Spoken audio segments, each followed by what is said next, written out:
Thank you, Your Honor. Sir, could you please, pull that to you. You're a little on the tall side. Pull that to you right up under your chin if you can, and in a nice, clear voice, tell the jurors your name and spell your last name for us, please. Dr. Andrew John Rentschler, Rentschler. Sir, what do you do for a living? I'm a biomechanist, a biomechanical engineer, and an accident reconstructionist. Where do you work? I work for a company called ARCCA, LLC. Tell us a little bit about ARCCA. What is ARCCA? ARCCA is an engineering consulting firm. So we do litigation type work, both civil and criminal, where we look at, for instance, I do biomechanics, so I look at injury causation in different types of events, motor vehicle accidents, pedestrian, automobile incidents, sports-related injuries, industrial accidents. We also do accident reconstruction, as well as all types of really forensic type engineering. And we also do R&D, research and development, for private and governmental entities. What's your current title? I'm a vice president and director of biomechanics for the Midwest Division. The director position that you hold, that's the official position at ARCCA? That's correct, yes, sir. How are you ARCCA's senior biomechanist? I'm one of them, yes. And how long have you held the position of Director of Biomechanics and Human Factors? It's been at least 5 years. I don't recall exactly how long. What exactly does is it biomechanist or biomechanist? Biomechanist, yeah. All right, I'll get it right by the time we're finished. What is a biomechanist? What do you do? So a biomechanist really looks at the human body, and we look at the response of the human body to forces and accelerations. We apply traditional engineering, but to the human body. So a mechanical engineer, for instance, might look at a piece of steel, and you know the dimensions and size of the steel. If you apply a force in a certain direction with a certain magnitude, that steel will bend and eventually it'll break. Was a biomechanist or biomechanical engineer, I do the same thing, but I look at the human body. How much force has to be applied in what direction to get a specific type of injury, whether it's a fracture of your humerus, a concussion, intervertebral disc injury. Any type of injury has what we call an injury mechanism. So we look at the response of how the body reacts to forces in different environments. Ultimately, our hope is to actually help prevent and mitigate accidents. You know, motor vehicle incidents, we look at the design of airbags and seatbelts, sporting equipment, how can we reduce concussions and injuries associated with that. So ultimately, we try to figure out how to make the environment and the world safer for people in whatever type of interaction you might have. Is that sometimes called injury causation analysis? It is. That's one aspect of it. Injury causation analysis is looking at how an injury occurs. So if someone sustains an injury, as a biomechanist, I can look at the events surrounding that incident and determine how the injury occurred. Now, how someone was positioned, how much force had to have been applied to certain parts of their body to actually produce a given injury. Why is injury causation analysis important in the broader field of biomechanics? Why do you want to know the causation of certain injuries? Well, like I just said, our main goal and interest is to really mitigate and prevent injuries from occurring. So in order to do that, you have to know how they occur. You have to know, for instance, hockey, we do a lot of work with the NHL, how certain injuries occur, cervical injuries, concussions, shoulder injuries. So if your intent is to prevent injuries in certain settings and situations, you have to study how the body reacts, how those injuries are created, and then you can determine or attempt to determine how to prevent them from occurring in different events and situations. What sort of contracts or commissions does ARCCA routinely engage in? We have a number of different contracts. We've worked in the past with the United States military. I helped design what we call the energy absorbing seat for the MRAP vehicles. Hold on one second, Dr. Rentschler. Sure. Okay. For the MRAP, which are the mine-resistant, ambush-protected, armor-plated vehicles that they had over in Iraq and Afghanistan. And the issue there is that when they go over an IED, an improvised explosive device, it would blow the vehicle up off the ground. So we were seeing very severe accelerations and forces going through the vehicle, through the seat, into the soldiers' spines. and we're seeing severe spinal and head injuries as a result of that. So we worked with the military to design what we call an energy-absorbing seat design. As the vehicle gets blasted up off the ground, the seat's designed to absorb that energy and that force from the blast and the movement of the vehicle and help protect the soldier's spine. We also, as I said, do a lot of work with the NHL. We work with the Department of Player Safety there, the National Hockey League. We look at the equipment, we look at helmets, trying to help prevent concussions, skate guards, how to prevent cuts and injuries due to the skates. One of the big things we did was actually redesign part of the rink. It used to be at the player area, at the end of the player area was a 90-degree stanchion of plexiglass. And what was happening was players were getting checked into the boards at the player area and then slamming up against the glass. And they were sustaining head and cervical injuries. I've mentioned before, it was actually the Boston and Montreal that caused the NHL to take a look at it, the hit of Chara on Pacioretty. He sustained a concussion and a cervical fracture. So they gave us part of the rink to the Winter Classic, the outdoor contest, and we used crash test dummies, hybrid 3, 50th percentile male dummies, and threw them into different configurations of glass. And ultimately, the new design that we developed is a curved piece of spring-loaded Lexan or plexiglass. So now when the players get checked into the boards, it absorbs that impact and they glance off of it. And it's helped prevent and pretty much mitigate any type of head or neck injuries as a result of player interaction at that part of the rink. Hockey players tend to be pretty big guys, right? They do, yes. You said you used the 50 percentile hybrid 3 as a crash test dummy, an ATD, to do your work in furtherance of the NHL contractor commission, correct? That's correct. Did you need to use a hybrid 3 that was the same size as these big, tall, 6'4", 230-pound hockey players? No, not at all. Why not? There's a 95th percentile male dummy, which not many people have or use. The 50th percentile male is basically the gold standard for crash test dummies. And you're probably most familiar with it if you see automotive manufacturers and the ads on TV where they put the crash test dummy in the car and run them into walls and flip them over. Well, they use the 50th percentile for all of those tests. And then they scale the actual injury assessment reference values to different size people. So they record the force off of that, and they might say, well, for the 50th percentile average person, you can sustain 180 Gs of acceleration to the head before you see a severe injury. And then they'll scale that and say, well, the hybrid 3 has to record, say, 300 Gs before someone twice that size gets hurt. So you just use one size dummy and then you scale that to whatever size person you're looking at or you want to actually investigate. Is that undertaking of mathematical scaling, is that an industry standard in biomechanics?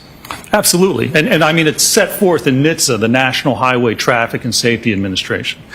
They set, well, the government sets the Federal Motor Vehicle Safety Standards, and that's all the crash tests that vehicles have to go through.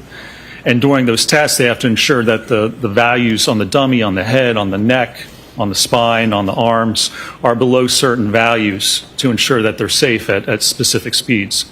And they scale, they have certain papers, a lot of papers actually, which talk about scaling the values for different size people.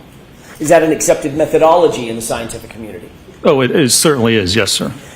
Dr. Rentschler, do you specialize in any particular research and analysis at ARCCA to evaluate the relationships between crash injuries and crash forces? I do, yes. What about kinematics? Kinematics is one of the specialties, yes, sir. Fancy word, probably nobody knows. I didn't know it before I met some of the folks involved in this case. What does kinematics mean? Kinematics is just motion of the human body. So it's looking at how the body moves in different situations. Whether you're in a vehicle and it hits a wall, how does your body move? It moves forward. Will it load into the seatbelt? Does the airbag deploy? Or if you're a pedestrian and you're struck by a car, how does the body move as a result of that interaction? That allows us to look at the loading to the body. Forces are exerted on someone's body because their body's loaded by different objects or different forces. So kinematics is one of the first steps. If you're going to look at injury causation, you have to determine the kinematics of an event. What are human tolerances? Human tolerance is really just looking at how much force it takes to cause an injury. So there's been generations of testing to look at different forces. For instance, the humerus, the upper bone in your upper arm.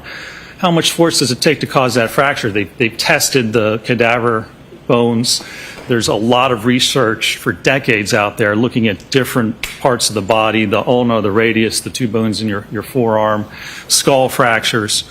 Almost any type of injury, again, has an injury mechanism, and in order to determine how it occurs, we have to look at tolerance.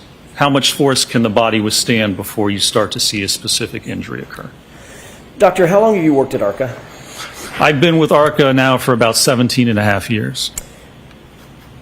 How many cases have you been a part of in terms of investigating or conducting crash injury analysis?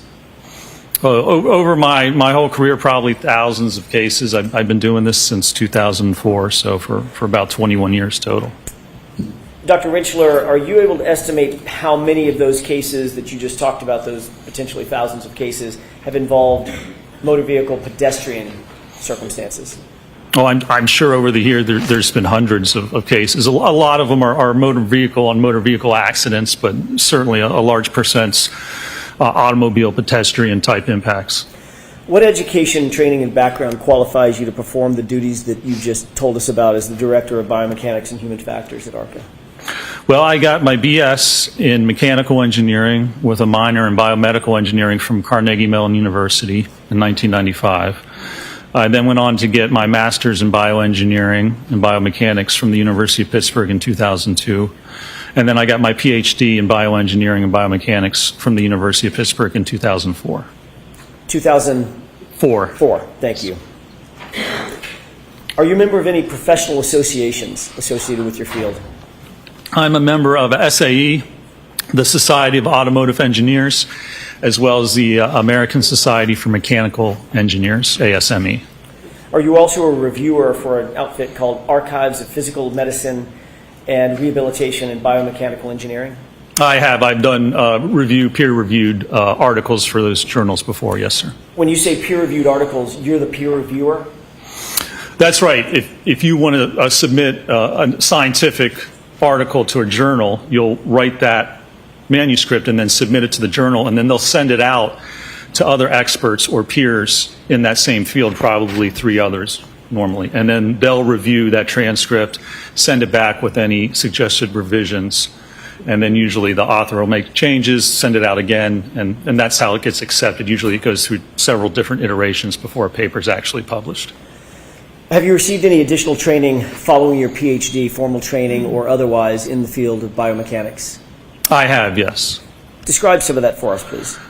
Throughout the years, I've taken classes through the NTSB, National Transportation Safety Board, as well as SAE, as I said, Society of Automotive Engineers, and at different universities, Virginia Tech, different seminars and classes with respect to biomechanics. Is that normal to, even for someone at your education level, a PhD, to take continuing education to stay up on issues in your field? It is. You take continuing education and then also just working with your peers. And when you work in a certain company, for instance, at ARCCA, we don't do just litigation. We do the research and development.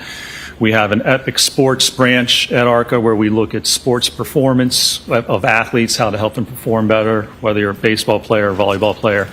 So it's really the experience and the work that you do that also helps keep you up to date with technology and the different aspects of that field. Does some of that additional education include biomechanics of high-impact injuries that was offered by the NTSB? Yeah, that's correct, yes. Methodology and techniques of crash data retrieval offered by IPTM? Correct, yes. What is the IPTM? That's the Institute for Police Technology and Management. It's actually a school down in Jacksonville, Florida, that offers basically vehicle crash reconstruction and biomechanical classes. What about human factors in traffic crash reconstruction, also offered by the same outfit? Yes.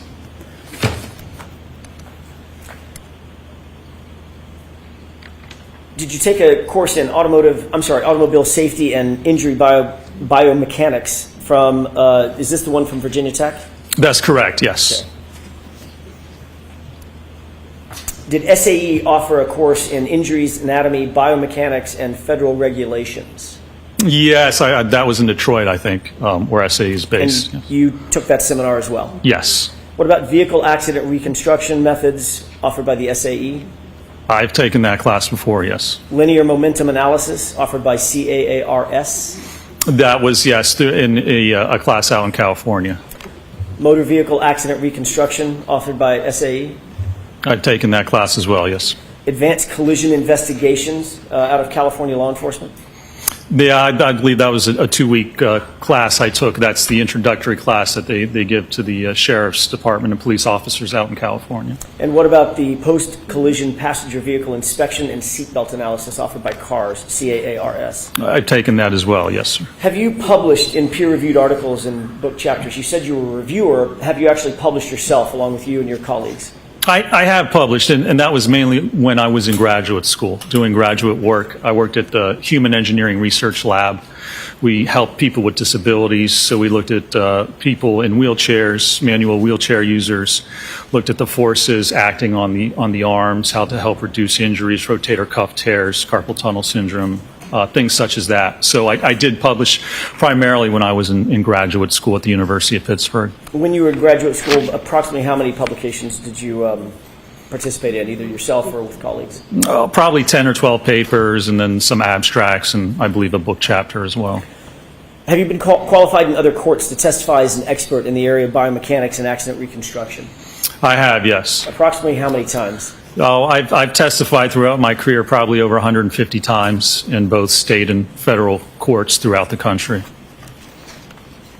I want to talk to you for a second, Dr. Rentschler, about how you began working on this particular case, the case that's before the bench. When were you initially retained in connection with this case? We were initially retained, I believe it was for the first trial. It was, I believe, maybe it was the fall prior to that actual trial that was last year. All right. When you were, by the way, initially, were you hired by the defense? No, we were not. Were you hired by the Commonwealth? We were not, no. Was that a separate agency that hired you? It was, yes. It wasn't an insurance company, was it? It was not, no, sir. Okay. What were you initially asked to do by this separate entity? Initially, we were kind of constrained in what we were asked to do and to review, but we were asked to evaluate whether the injuries sustained by Mr. O'Keefe were consistent with being struck by the Lexus. And who at ARCCA was assigned on the team to undertake this commission? There was myself, Dr. Dan Wolfe, and I believe Mr. Scott Klein was another engineer who was involved. And did all three of you join in the analysis that ultimately ended up in a report that you authored, or the three of you authored together? We did, yes, sir. What materials did you review in furtherance of your initial consultation in this matter?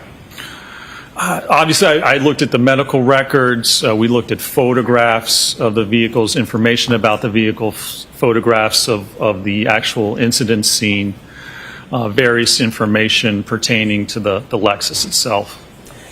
You know who Dr. Dan Wolfe is? I do, yes. Is that the other person, the Dan Wolfe, the Dr. Wolfe that you just mentioned? That's correct, yes. Did you and Dr. Wolfe look at basically the same set of information? You were provided the same set of information? We did, yes. We were provided a tranche of information that all three of us looked at, yes. Can you explain the difference between your area of expertise and Dr. Wolfe's area of expertise? I don't want you to get into his analysis, just what area he covers. In other words, you're dealing with a Lexus and a pedestrian, Mr. John O'Keefe, correct? Correct, yes. What's the difference between the analysis that you undertook and the responsibilities of Dr. Dan Wolfe? So Dr. Wolfe really concentrated looking at the vehicle itself and the damage to the vehicle, the damage to the taillight, which is really the only damage we have to that vehicle. And so his analysis pertained to evaluating the force associated with producing that damage, what's consistent with causing that type of fracture and damage to the taillight itself. Whereas my part of the investigation was really looking more at the injuries and looking at Mr. O'Keefe and his kinematics and his alleged or any interaction between him and the vehicle, and whether that would be consistent with his injuries as well as the damage that we see to the Lexus as evaluated by Dr. Wolfe. Did you ultimately issue a report, an initial report summarizing your opinions and your conclusions following your analysis? We did, yes, sir. About when was that report issued? I believe it was sometime in February. February of what year? It would have been February of last year, Okay, 2024. 2024, okay, Correct. thank you. Were you able to provide an analysis, given the information that you had, were you able to provide an analysis for the biomechanical aspect of the analysis of the case? I was, yes, sir. All right, did you review medical records and other materials? I did, yes. Did you make note of anything with regard to Mr. O'Keefe's injury or injuries based on what you reviewed initially when you began your analysis? I did, yes. Can you describe what you noted in terms of Mr. O'Keefe's injuries? There were really just two basically different areas of injury. There was injury to the head. There was a laceration on the rear kind of right occipital region of the head, which resulted in fractures, an occipital skull fracture, which is the rear part of your skull, as well as basilar skull fractures that propagated up through the skull. And then there were injuries which were noted or diagnosed to be superficial abrasions along his right arm. What is a subscapular hemorrhage? Subscapular is? Yes. Yeah. With respect to the head, is that what? Yes. As it relates to the head. Yes. Well, so when we talk about there's subarachnoid, there's pia hemorrhages, but basically they're hemorrhages, and scapular is hemorrhage under the scalp, but above the skull. So subdural is within on the surface of the brain, but scapular means that it's a hematoma or bleeding that occurs under the scalp but above the actual skull. Did you note subscapular hemorrhage in your analysis of Mr. O'Keefe's injuries? Yes, I believe there was extensive subscapular hemorrhaging. What about skull fractures? There were, as I described, occipital skull fracture in the back of the skull that then propagated forward, the calvarium as well as the basilar or the base of the skull. You mentioned subdural hemorrhage as one of the issues that you would look at normally. Did you note whether Mr. O'Keefe suffered from subdural hemorrhage? He did, yes. He had sustained subdural hemorrhage as a result. And also subarachnoid hemorrhage? Correct, yes. What about bilateral orbital ecchymosis? He did, yes, bruising along the eyes, basically. What does bilateral mean? Both? Bilateral means left and right, correct. Did you note a 1 centimeter or approximately 1 centimeter laceration to the upper right eyelid? Approximately 1 centimeter laceration to the upper right eyelid? There was, yes, 1 centimeter, yeah, and so, that's a little less than half an inch laceration right above the right eye. What about abrasions to the anterior and left aspect of the nose? There were some abrasions on the nose, and then I believe a few lacerations as well. Laceration on the right anterior tongue? The tongue was lacerated, yes. You noted, with regard to one of Mr. O'Keefe's extremities, abrasions along that extremity. Superficial abrasions, that's correct, sir. Describe which arm we're talking about and what part of the arm. It was the right arm, and it was from the forearm up towards the top of the shoulder. And there were various abrasions what were diagnosed as superficial abrasions along that kind of posterior aspect of the arm, the elbow, forearm, and the upper arm. When you undertake an analysis, do you use biomechanics and kinematics both to try to evaluate whether or not a specific set of injuries are consistent or inconsistent with a proposed set of facts? Or I guess I'll just leave it there, a proposed set of facts. Yeah, I mean, those are basic steps to look at how an injury occurs. I mean, first you have to identify the injury, and that's by looking at the medical records and determining what the diagnosed injuries are. And then you have to determine the kinematics and the kinetics associated with a certain event. So how did the person move? How was their body moved? Did they interact with anything? And how did that result in loading or force being applied to the body? Those are basic steps of a biomechanical injury causation analysis. How did you go about undertaking those steps in this particular case? So in this particular case, we looked at how those injuries are actually produced or created. So occipital skull fracture, you need a sufficient force. You need a force of around maybe 1,400 or 1,600 pounds applied at the back of the skull to actually cause a fracture like that. The abrasions, superficial abrasions, and an abrasion is basically rubbing or scraping or friction that kind of scrapes away the top part of your skin, the epidermis. You have the epidermis, the dermis, and then the hypodermis. An abrasion is just gets into the top epidermis and doesn't get any farther.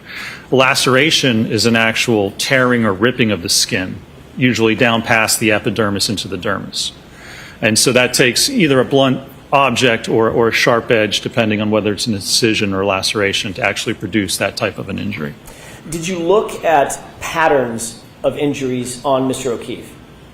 Yes. Did you also, the other side of that handshake, did you also look at damage to the vehicle, physical damage to the Lexus? We did, yes.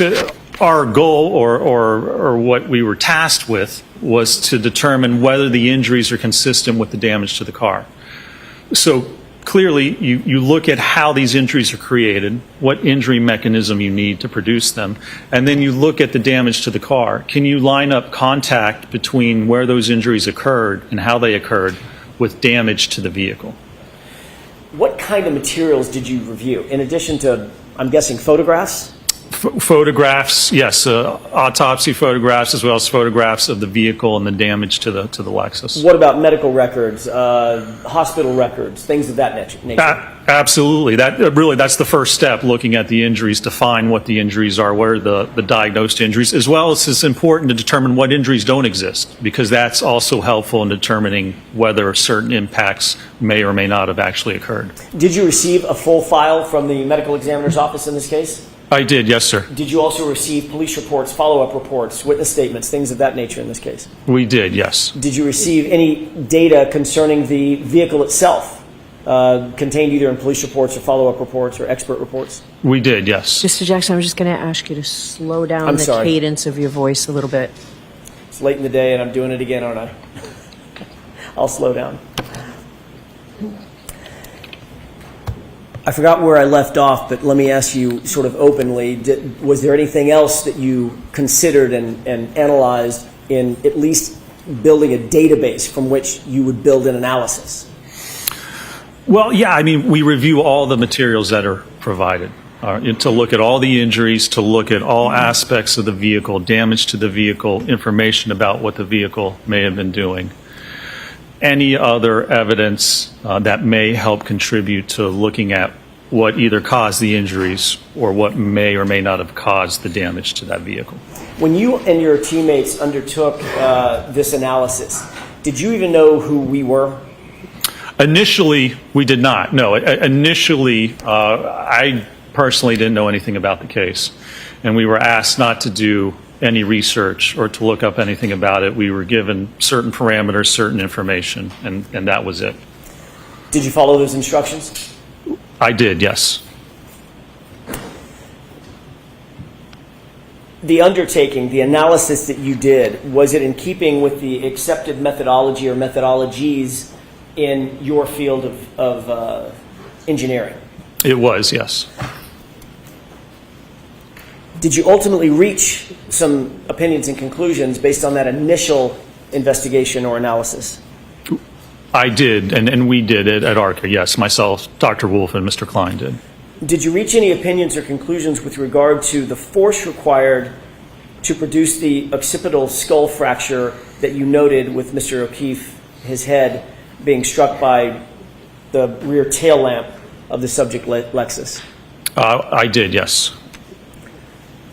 Tell me what those opinions and conclusions were. Well, again, we determined by looking at research and tolerance values that it would take about 1,400 to 1,600 pounds of force to cause an occipital skull fracture. Now, we were tasked with looking at, again, could that result from impact with the car? So one of the things we did is we took a head form, the head from a dummy basically that's instrumented with accelerometers, and we dropped it onto a taillight cover to attain a speed of 15 miles an hour. And so that would be comparable to the vehicle striking the head at 15 miles an hour. And I concluded a few things from that. A, that the force wasn't sufficient, or the acceleration wasn't sufficient to produce enough force to cause a skull fracture at 15 miles an hour. And also, when you look at the position and configuration of the occupant, it really wasn't possible to get a skull fracture by hitting the taillight and not sustain any other significant fractures. For instance, where the taillight's positioned to have an impact to the back of the head, you really couldn't have someone positioned in such a manner to strike just the head and not have subsequent concomitant injury to the neck or any other part of the body. So my findings with respect to the skull or the occipital skull fractures was that it likely did not occur as a result of contact, specifically with the taillight cover on the rear passenger side of the Lexus. So as to the question of whether Mr. O'Keefe suffered the occipital skull fracture as a result of being hit by the tail lamp at 15 miles an hour, were you able to scientifically rule that out? I was, yes, sir. Was that to a reasonable degree of scientific certainty? It was, yes. Did you reach any opinions or conclusions regarding the abrasions on the right arm that you noted earlier on Mr. O'Keefe's body? Yes, I believe my conclusions with respect to the abrasions are that it was inconsistent with contact to the tail light, and that not only that those injuries are inconsistent, but you would expect additional injuries, likely fractures to the hand and or the forearm, depending on the actual speed of the vehicle. Other than the expectation that you would see fractures or other damage to the arm, what was the basis for your opinion that the linear abrasions would not result from impact with a non-damaged taillight traveling in reverse? What you have to look at the kinematics associated with that, and that in order to get just superficial abrasions, that doesn't take a significant amount of force, but essentially that to have an arm contact the rear of the car, and we weren't really given any theory of how the arm contacted the car. So initially, we weren't privy to any theories or allegations of how this may occur. So just generally speaking, looking at the arm, how it would contact the car, and subsequent movement and interaction with the light cover, my opinion was that the injuries would be inconsistent, or the injuries that Mr. O'Keefe sustained on his right arm and didn't sustain would be inconsistent with actual interaction with the taillight. Doctor, were your opinions and conclusions, along with those of your colleagues, reduced to a report? They were, yes, sir. Was that report, to your knowledge, ultimately turned over to both the defense and the Commonwealth in this case? To my knowledge, it was, yes, sir. I'm going to change gears for a second and bring us forward to the spring of 2024, after February of 2024, moving into the start of 2025. Did the defense at some point reach out to ARCCA and contact you and Dr. Wolfe? They did, yes. That was back in 2024 after the spring, correct? That's correct, yes. At some point, did the defense engage you specifically to testify? Yes. This year? This year? This year, meaning yes. this trial? For this trial, yes. Okay. Yes, correct.